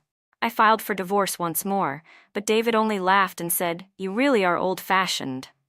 David looked at me with that infuriating air of superiority and said, "Anna, what I share with Emily is a spiritual companionship. We've never wanted to taint it with the vulgar trappings of marriage. You already have a legal title, a respectable status. You should learn to be content." Emily, sitting beside him, added softly, "I never meant to destroy your family. I just want to join it. Of course, I have my own home too. If you ever feel lonely, you're welcome to come over. I'd be more than happy to welcome you as part of ours." I honestly couldn't fathom how anyone could speak about adultery with such shamelessness, turning it into something pure, noble, and almost sanctified. So every time I saw them, I'd beat those two despicable lovebirds until they had to run for their lives. Perhaps I really was destined to live a bitter life. At 50, I was diagnosed with breast cancer. I faced the treatment half-heartedly, and before long, I was gone. When I died, my son stood over my covered body, tears streaming down his face, and whispered, "Finally, Dad and Aunt Emily can be together." Nothing in this world can stop them now. And right there, right in front of my corpse, David and Emily embraced each other and cried tears of joy, tears of relief. They were celebrating the end of their suffering, the freedom to love openly at last. My spirit, still clinging to the world, was so enraged I nearly tore them apart with my bare hands. But in the very next instant, I woke up, reborn. This time, I understood everything I had never been able to accept in my previous life. David's obsession with Emily had never been about love. It was about greed, for the wealth and opportunity her background offered him. Back then, Emily's powerful family would never have allowed her to marry a divorced man, a mere factory official from the mainland. And David knew perfectly well he couldn't reach her world. So, to preserve his image as the devoted husband who refused to abandon his first wife, he kept me chained to him, emotionally, financially, professionally, refusing to let me go. Every gesture of patience and restraint only made his public reputation shine brighter. Years later, when Emily returned from Hong Kong, her mindset had changed. She still enjoyed David's attention and the comfort of his devotion, but she also relished the prestige of being an independent, foreign-educated heiress. She wanted both: the protection of a man like David and the freedom to pursue someone wealthier. So she didn't rush to bind herself to him. By the time I was diagnosed with cancer, Emily had nearly squandered all her inheritance and still hadn't found anyone better than David. When I finally died, they reunited, not out of love, but out of convenience. David, under the public image of a loyal, long-suffering man who never abandoned his first wife, earned endless admiration. Emily, in turn, gained the privilege of living lavishly under David's name. Each got exactly what they wanted. The only casualty was me, my entire life reduced to a stepping stone for David's virtue and a foil to Emily's carefully crafted elegance. But not this time. In this life, I've bound the two of them tightly together. No escape, no upward climb, no redemption. I've already cut off every path to power and wealth they might have had. Now I'm just curious. Once Emily discovers she's supposedly the lost daughter of a Hong Kong tycoon, what kind of storm will she stir up with the Tron family this time? For now, I'll let them bask in their little illusion of peace. Let them enjoy their so-called happiness while it lasts. The day I returned to the city happened to be my mother's birthday. My father, trying to be romantic, had baked her an old-fashioned cream cake, the kind I hadn't seen in years. The lights went out, the candles flickered, and my mother closed her eyes to make a wish. She said something softly in Russian, then blew out the candles. As the room brightened again, my father smiled and asked, "What did you just wish for?" "Mary, what did you just say in Russian?" my father asked with a teasing smile. Mom looked at me deeply, her eyes warm and knowing. "As long as one person understands, that's enough," she said softly. "Now, let's cut the cake." Tears welled up in my eyes, blurring the candlelight. Her birthday wish in Russian. Wishing my little Anna, the best child in the world, a long and happy life. I understood every word. She'd always known what I was doing. So many things I thought I'd done alone. She'd quietly been there, helping me, covering for me, standing behind me when no one else did. I'd been reborn, but so many memories still weighed on me like stones pressed against my chest. The hatred and pain from my past life were suffocating. Yet now, it was time to start letting go, one piece at a time. I picked up my books again and passed the entrance exam for the teacher's college. Later, I took the test for a part-time university degree. Eventually, I made the bold decision to step out of the comfort zone of the factory and move to Beijing. At that time, Susan was also there, attending a training program. Back at David's wedding years ago, I'd secretly unlocked the room where she'd been locked up. And from that day on, we became close friends. We visited the White Pagoda together, Tiananmen Square, and the Palace of Heavenly Purity. All the places we'd once dreamed of going in our past life but never did. I couldn't bring myself to tell her what had happened before. How, in that previous life, her family had forced her to marry a man who looked honest and gentle on the outside, but was, in truth, cruel and violent. He had kept her locked in their home, subjecting her to brutal beatings over and over again. They never had children. The man's family was wealthy, but he hid a humiliating secret. He was impotent. David had known all about it, yet he'd chosen to do nothing. He told me, "Susan, You and I might not love each other anymore, but divorce is shameful. We must keep up appearances. If you can endure it, my sister should too. Susan had endured until she couldn't anymore. In the end, she killed that man, and then took her own life. After being reborn, I was terrified she'd meet him again. But this time, fate was on her side. Not long after the wedding disaster, I heard that the man had fallen off a cliff. His body was found days later, mauled beyond recognition by wild animals. In this life, after walking out of David's wedding, Susan never returned to the Tran family again. But David, ever the opportunist, kept trying to contact her through letters from the main factory, begging her to pull some strings for him. Susan ignored him completely. It wasn't until years later, when David and Emily had a son, that she heard from them again. The baby shocked everyone. Ordinary people needed to eat 5 meals a day, but that boy, he couldn't digest a single normal thing. David's parents were beside themselves with worry. At the hospital, they screamed at Emily, "What kind of sin did our family commit to end up with you? Look what you've given birth to. What is this thing? A child without an anus. What kind of cursed fate is this?" David borrowed money from Susan for the surgery. She had no choice but to hand over the savings she'd worked years to build. The operation was successful, and the boy survived. But word spread fast. People nicknamed him the boy without an anus. During this trip to Beijing, Susan even brought a photo of her nephew. I took one look and, well, I couldn't deny it. The resemblance to my son from my past life was uncanny, practically identical. I couldn't help laughing.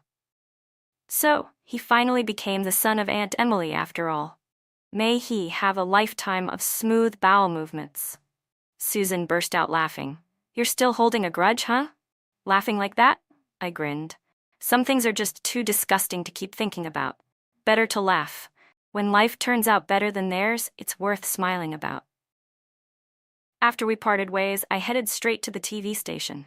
The backstage area was bustling like a construction site. Bright lights, cables, people shouting directions. I was quickly ushered to the dressing room, where a stylist began working on my makeup and outfit for the evening broadcast.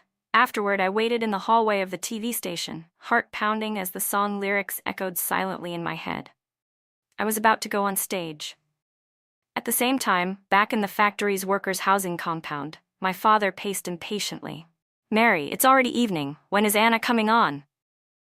Mom, though pretending to be calm, was clutching a tin of cookies with both hands. "Why are you so nervous? This is Central Television. There are so many big stars performing. It's her first time, of course, it'll take a while." A few neighbors had crowded into our small living room, just as anxious as my parents, all waiting for that familiar face to appear on screen. Meanwhile, in another village far away, where the icy wind sliced through the night, the only house with a television belonged to the village head. Almost everyone from the village had bundled themselves in thick cotton jackets and crowded together in that little room to watch the evening broadcast. David was among them. He took a drag of his cigarette and immediately started coughing. The cheap tobacco burned his throat. It was awful. It couldn't compare to the imported cigarettes he used to smoke back when he worked in the general office. Now he was just a transport worker, and all his co-workers smoked this rough kind. Sometimes he even pitied them, thinking, these poor men might live their whole lives never knowing what a good cigarette tastes like. A villager nearby nudged him. "Hey David, when are you going back to the main factory? And why didn't your sister come home for New Year's? Your wife's still stuck at home watching the kid, huh? That little one without a..." The man didn't finish before bursting into crude laughter. "Without an anus, right? How's he doing?" "Ha."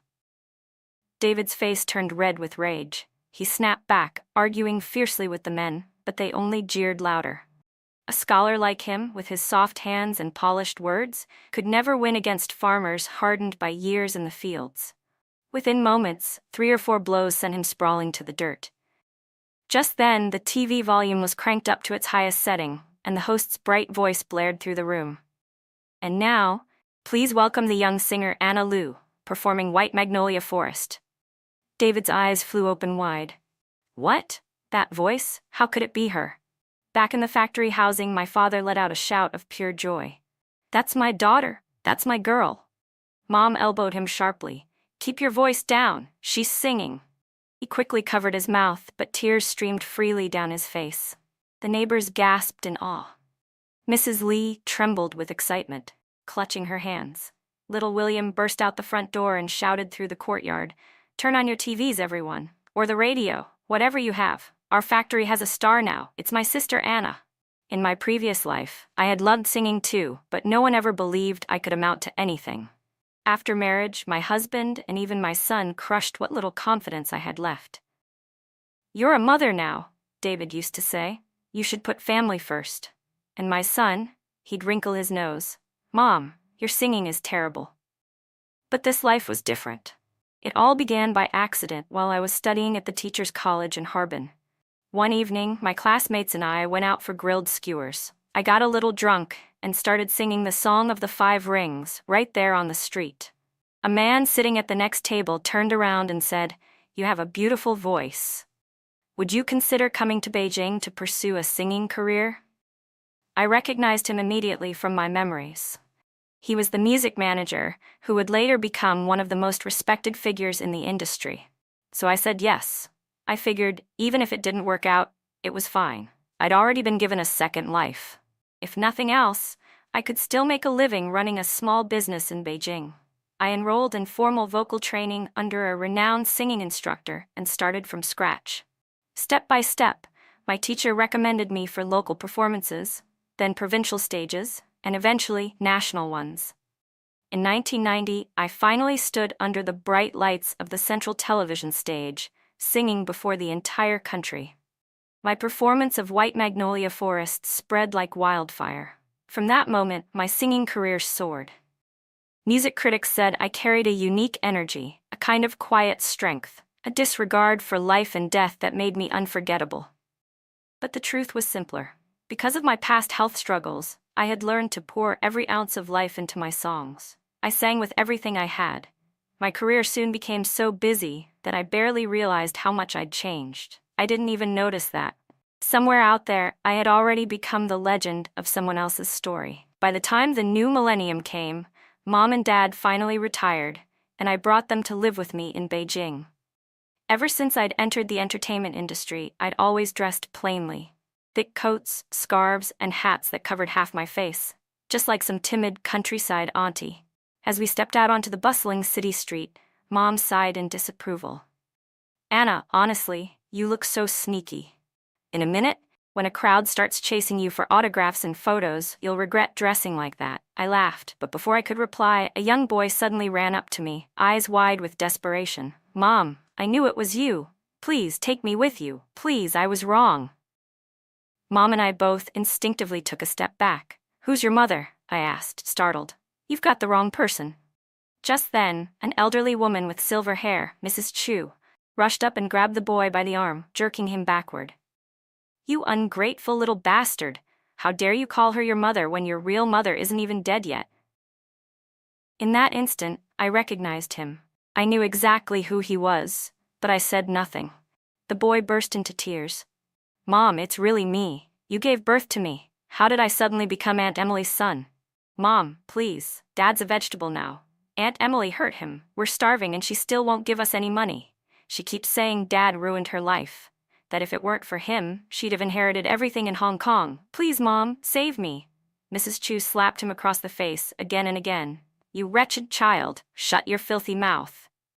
The more I listened, the clearer everything became. It was exactly what I'd suspected. The boy fell to his knees before me, crying so hard he could barely breathe. "Mom, I was wrong. I'm sorry." I parted my lips, but no words came out. Still, the child must have seen something in my eyes, some fleeting trace of recognition. His expression lit up. "You do remember me. I knew it. You'd never abandon me." At that moment, Susan arrived, accompanied by several staff members from the factory. The boy recoiled, then turned to flee. "I'm not going back to the asylum. I'm not crazy," he shouted. The staff immediately ran after him. Susan turned on Mrs. Chu, her voice sharp. "I told you he needs to be hospitalized. He just couldn't bear it. Your brother's life was already ruined. Do you want your grandson's life ruined too?" Mrs. Chu said nothing, just stood there trembling, tears running down her face.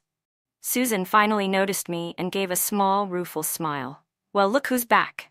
The famous singer herself. You must think this is quite a spectacle. When she saw that the staff had caught the boy, she had to leave for other matters. Mrs. Chu followed them, still weeping silently as they led the child away. Later, back at our old factory compound, my parents' luggage was piled high in the corridor. Dad was watching the movers with his usual stern expression. I asked curiously, "That boy, he's the son of Emily and David, isn't he?" Susan, standing nearby, nodded calmly. "Yes, that's him. He's been delusional ever since he learned to talk. He should have started school years ago, but his condition comes and goes." She sighed. It started when Mrs. Chu began claiming that her real father was some Hong Kong businessman. 2 years ago, someone actually came looking for her, said he was there to acknowledge his daughter. He gave her a sum of money and promised a regular monthly allowance after that. Ever since then, Emily's been completely unstable, Susan continued. After she read in the papers that her biological father was wealthy, she's been obsessed with going to Hong Kong. Everyone knows if she ever goes, she'll never come back. And David, he couldn't resist dreaming about getting rich, so he kept contacting people there nonstop. But the Hong Kong representative said Mr. Chu's health was too poor to receive guests. Susan sneered. Receive guests? Who talks that way about their own daughter? Of course, Emily didn't believe them. She thought the Tran family was plotting against her, keeping her from leaving. They fought constantly. The boy's mental state got worse. He started pointing at the TV and saying I was his real mother. Emily thought David had let something slip, that deep down, he still loved me. Susan's voice grew hard. In front of their son, David admitted he regretted everything, said if he hadn't favored Emily all those years ago, he wouldn't have been cast out. If he'd stayed at the main factory, he could have been married to the famous singer by now. She gave a short, bitter laugh. He still dared to dream. Emily lost control and beat him until he fell into a coma. He's been a vegetable ever since. David's parents both fell ill from the shock and died within a year. The only one left in that family now is that poor boy, the one born without an anus. I hesitated. And Emily? Susan exhaled slowly. She's in custody. A lawyer from Hong Kong came to defend her, but it's not looking good. They said her sentence might be reduced, Susan told me. And Mrs. Chu still wants to follow the lawyer back to Hong Kong. But in Hong Kong, Mr. Chu had already remarried, twice, and Mrs. Chu herself had taken another husband years ago. How could they possibly let her go there now? Susan added with a weary sigh. They gave her a small pension for old age and sent her on her way. Nothing more. Mom, listening nearby, shook her head. What a mess. The whole thing's just a pile of nonsense. I sat there stunned. Even though I had long known that David and Emily's union would never end peacefully, and even though I had expected Emily to cause chaos once she learned her true background, I hadn't imagined it would end in murder. Mom continued. Susan's the deputy director of the factory now. She's always busy. And on top of that, she's raising that poor kid, the one without an anus. She said that when Emily gets out of prison, she'll return the boy to her. After that, whatever they do is their own business. It turned out that the factory director had a sharp eye for talent. Within a year of Susan working in the general office, he sent her to Beijing for further training. Later, she accompanied him to every important conference and inspection trip. Susan eventually took the university entrance exams again, and from there, her career only climbed higher. When the factory director retired, she, his longtime protégé, was directly appointed as his successor, taking on the position of deputy director. She led the once state-owned factory through the great waves of reform, transforming it into a thriving private enterprise. By the turn of the millennium, she had become one of the most respected female entrepreneurs in the entire country. It was poetic in a way. This had been David's destined path in the previous life. Now in this one, it rightfully belonged to Susan. In some strange cosmic balance, it felt fair. As we left the old housing compound, Mom pointed to a cluster of high-rise buildings gleaming in the distance. That's the new residential block the factory built. Mrs. Lee's family lives on the 10th floor. She rides the elevator up and down every day just for fun. That's wonderful, I said. Dad nodded. A lot of the old factory families have moved there already. You know Mrs. Taylor, Calvin's mother? She's one of the community volunteers now, wears a red armband, Patrols the neighborhood, checks the sanitation. People actually fear her. I couldn't help laughing, remembering how that same Mrs. Taylor had once marched an entire gang of relatives into the woods years ago, leading the charge like a warrior. A few people passing by greeted me warmly. I smiled and returned their greetings politely. Then from the crowd, a woman called out in excitement, "Oh my God, it's really you, the famous singer from TV." She grinned wide. "It's me, Karen Toman. Do you remember me?" My face lit up instantly. "Of course I remember you. How have you been?" Karen beamed with pride. "I got promoted to the main factory office. And you, did you ever get married?" I laughed. "Not yet." She giggled, a mix of playfulness and mild regret. "Well, I did. I married a soldier, tall, handsome, looks like he walks straight out of a movie poster." I teased. "Then I can't compete with you. Too many men around you, huh? Must have been dizzying trying to choose." Her laugh came out half bitter, half sweet, and somehow that made it even more endearing. "I don't know why," I said softly, "but when I do get married, I'll be sure to invite you." She arched a brow. "Really? You'd invite me?" "Of course," I said. "If you wish good things for others, they'll remember the good in you." For a moment her eyes softened, strangely shy. Then a car horn honked near the gate. It was William's car. "Come on, everyone's waiting," he said as we climbed in. "Anna, it's been ages since you came back," he said, smiling in the rearview mirror. "Let me drive you around the area." I shook my head. "Can't today. I've got a flight tomorrow.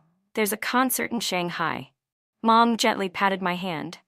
"I always knew your hands weren't meant for holding a pen. I thought maybe they'd hold tools or brushes, but I never imagined a microphone." I smiled and replied to her in Russian, a simple phrase we both knew well. We looked at each other and laughed softly. Dad, sitting in the passenger seat, had already dozed off, his head bobbing with the car's motion. And in that quiet moment, surrounded by the golden afternoon light, happiness felt like sunlight, gentle, steady, and endlessly warm.